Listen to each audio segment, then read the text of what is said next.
opening day 2 of Digital Health Festival. I will shortly be introducing Ida Tin, originally from Denmark, the mother of the term Femtech. Ida has 2 children, has traveled the world on a motorcycle, is working on a book about Femtech, is launching 3 courses on Femtech, is the former CEO, co-founder, and chairwoman of Clue, which is one of the most successful women's health apps of all time. Ida is currently the founder of Direct Us, and Ida's talk title is Femtech, a new sector in tech on the rise. Welcome, Ida Tin.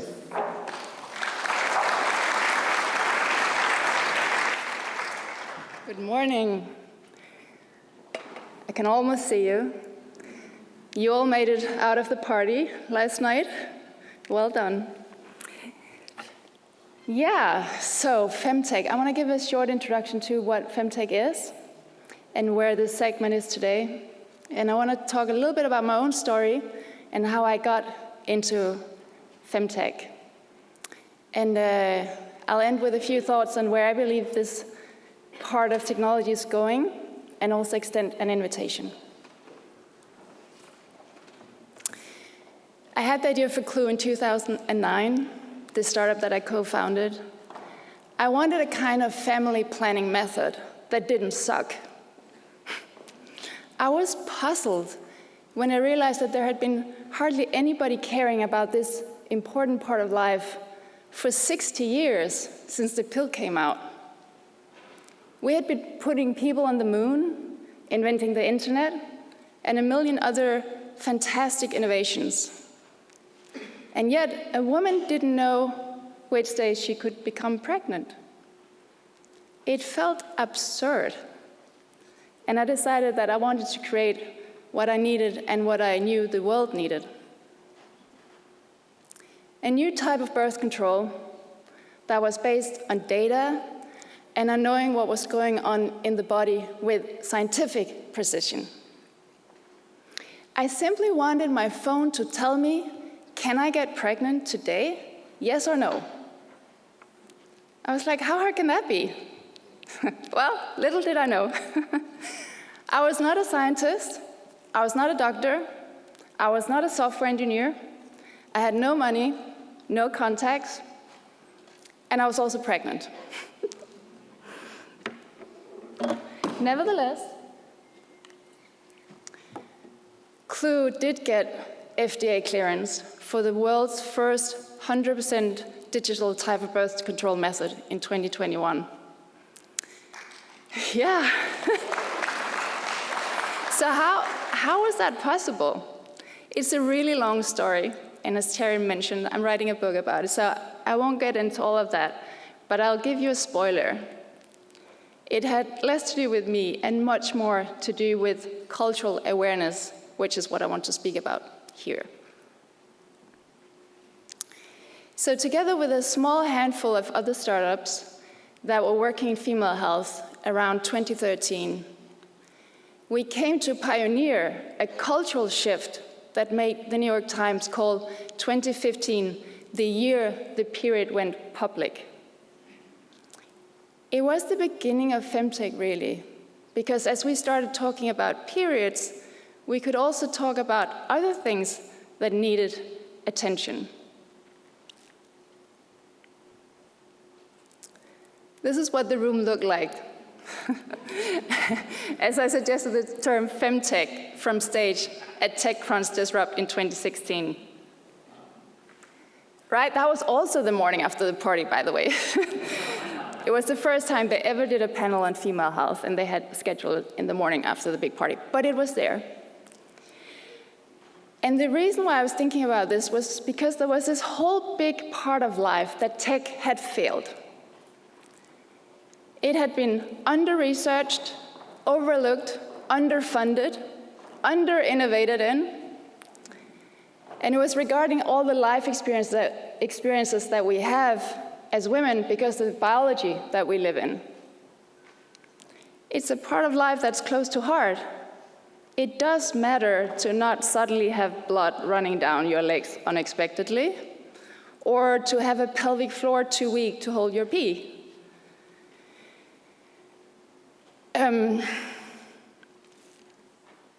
There are so many other things within female health that tech seem to just have completely overlooked.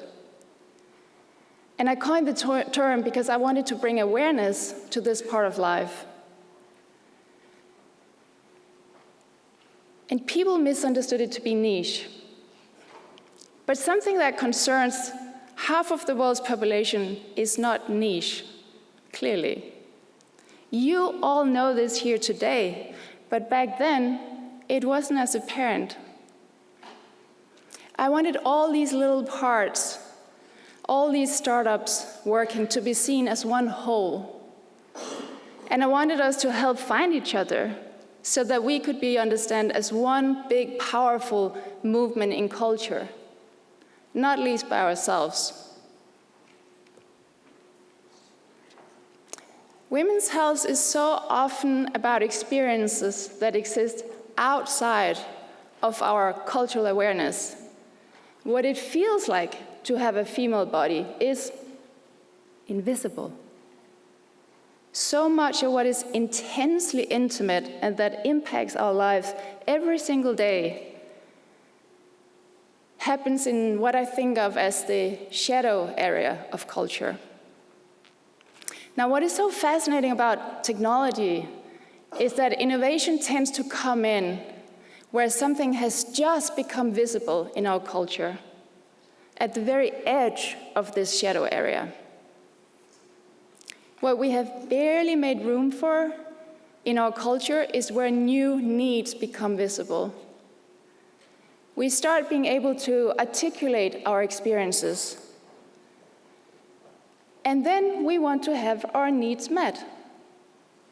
Suddenly it becomes obvious, for instance, that a woman suffering from endometriosis can't wait 7 years to get diagnosed. So we start building technology to address these needs. And the area that we are able to see and talk about is getting bigger and bigger. Our playing fields as innovators is getting bigger. It also means that we become more aware of all the unmet needs, of how much was left unseen in this shadow area. A lot of pain is emerging, and we get enraged for good reasons. Now, 8 years later, we know that it was indeed the beginning of a new sector in technology, where mostly women, tired of waiting, are building what they need. Here are some examples. Hardware and software for pelvic floor training, a new form of non-hormone-based contraception. It's a capsule that makes the vaginal mucus so sticky that the sperm can't swim. A mini lab for at-home testing for menstrual and fertility tracking, and radically better software and robotics to diagnose endometriosis. Many early Femtech companies were building consumer-facing technology, and now we see more solutions that requires deeper integrations into the healthcare systems, like advanced ultrasound equipment, also for things like osteoporosis, and new protocols based on data, better data, actual data on women, not only on men.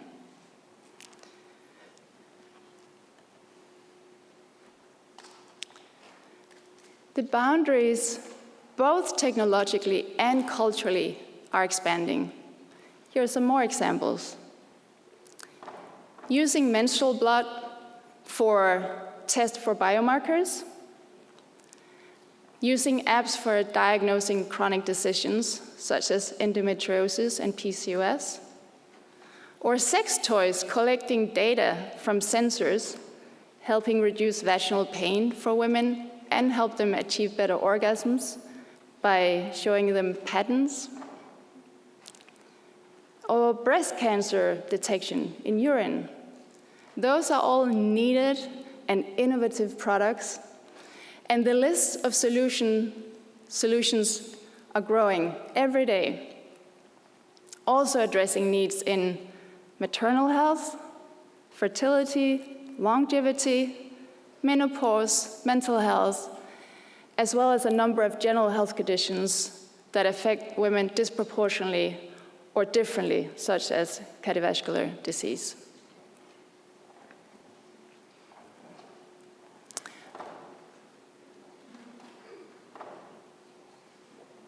So almost $20 billion was invested into Femtech in 2021.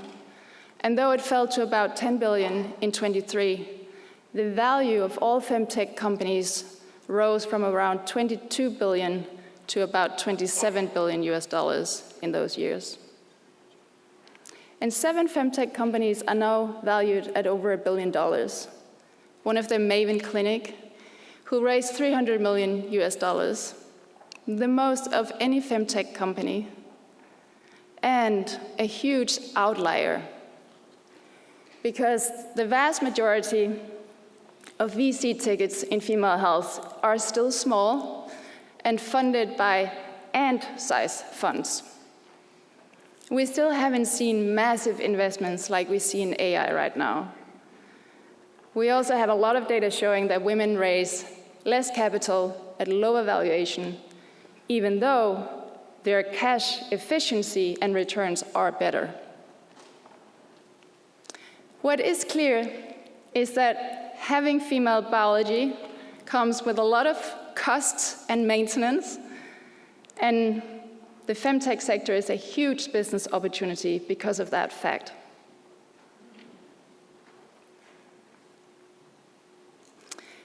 This is a list of all the regional organizations dedicated to strengthening Femtech. The community is forming and growing rapidly, and we're seeing not only companies focusing on Femtech, but also venture funds and accelerators, conferences, and political task forces, reports, newsletters, podcasts. And women are building not only in the US and Europe, but they are building in Asia, in Africa, in the Middle East, and here in Australia. Femtech has truly swept over the whole world.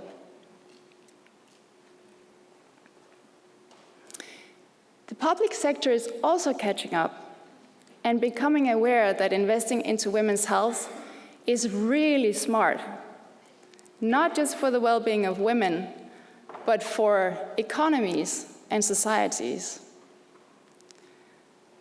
I will go as far to say it is urgently needed to get our planet back on a sustainable track.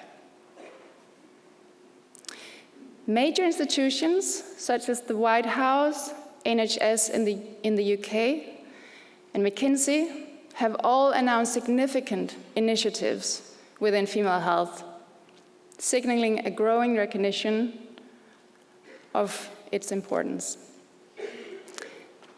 I don't know if you saw this, but President Biden has just signed, I quote, a $12 billion new executive order that will direct the most comprehensive set of executive actions ever taken to expand and improve research on female health. So that's amazing. And even in not so equality-forward societies, such as the United Arab Emirates and Japan, their governments have increased focus on women's health. And that's truly great. But remember that this only happens in the areas where things are visible in culture. And there are still many needs in the shadows. Let me give you an example from my own life. I'm almost 45. I dare say I know a little bit about technology and female health, and yet I have no idea when I'm going to go into menopause.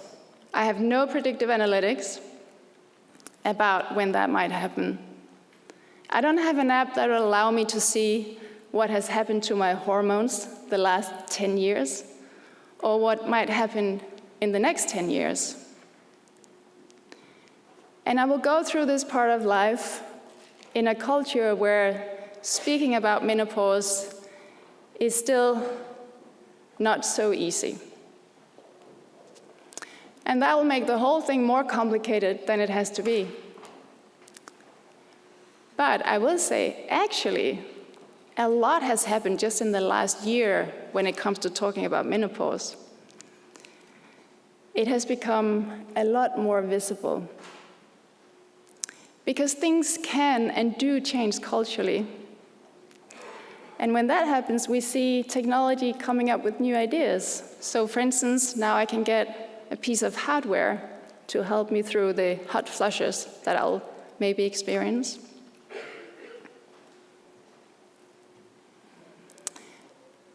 When I think about the future of Femtech, I'm very hopeful.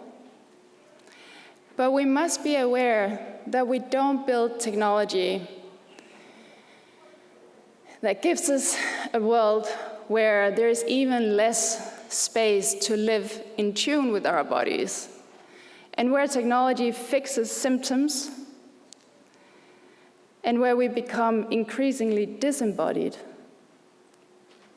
If we want to delay menopause or grow babies outside the womb, two technologies that people are already working on, we must ask ourselves if it really is women's bodies that are inadequate, or if we have too little room for our lived experiences in our culture. I believe that tech needs to be regulated to protect not only users' safety and privacy, but also to make sure that innovation that alters society is going through a democratic decision-making process. I, for instance, would like to be asked if I think growing babies outside the womb is a good idea. I absolutely think it's not.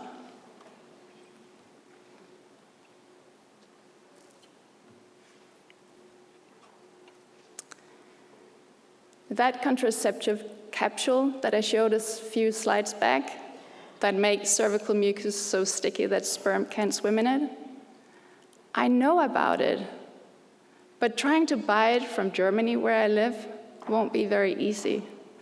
And it's definitely not going to be in my local pharmacy anytime soon. There are lots of amazing innovations in Femtech, where discovery and the maturing process of the products is still a big issue. We need not only great innovation, we also need great capital to make those products readily available, not only for a consumer market, but even for healthcare providers to use and prescribe. We need more funding to analyze all the amazing data that we are now generating, and to actually make that data work and matter to users. We need funding to train the new AIs, so we avoid all the cultural biases. And we need to figure out how to develop business models that don't compromise users' privacy.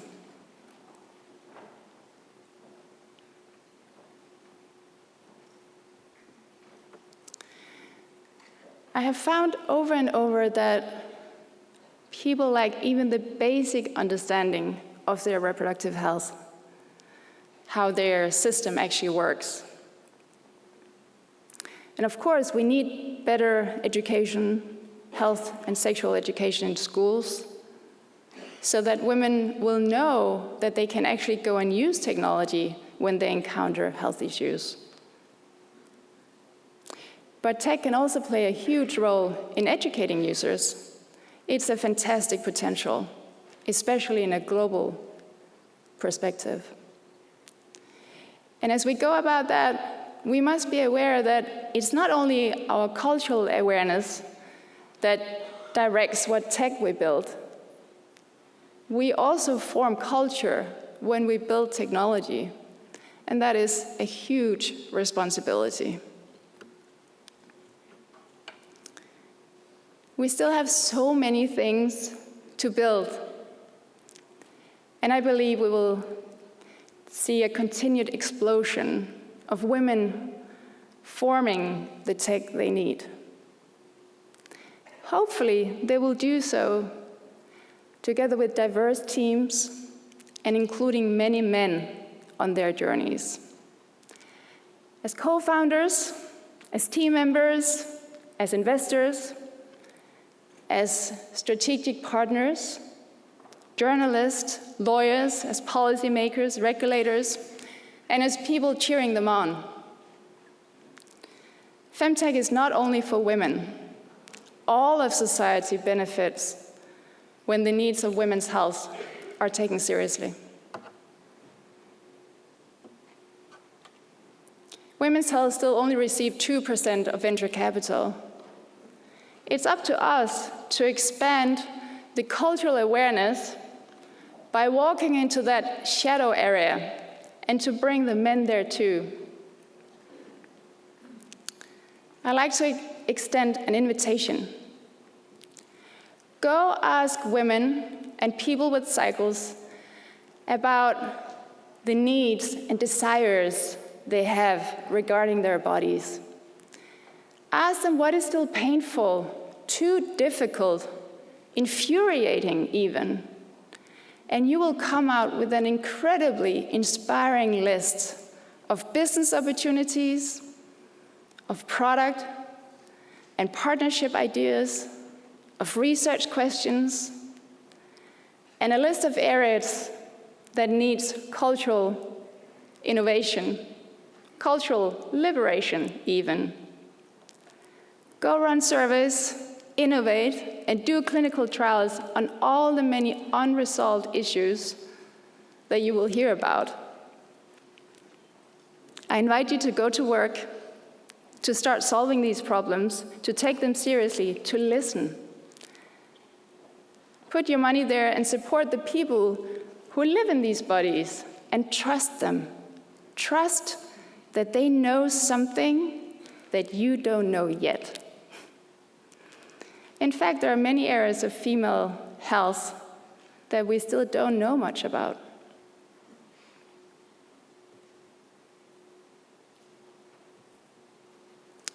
I want to end by saying, your biggest competitor is not another startup. It's the world not yet fully comprehending how important what you are doing is.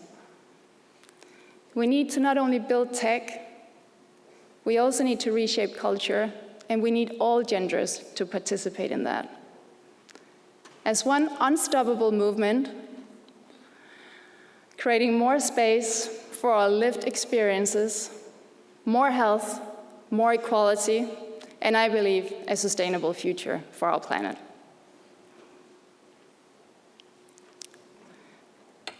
I'd love to stay connected. You can find me on LinkedIn. I'd love to learn from all of you, see what you're building. And I want to say thank you so very much for listening. Thank you.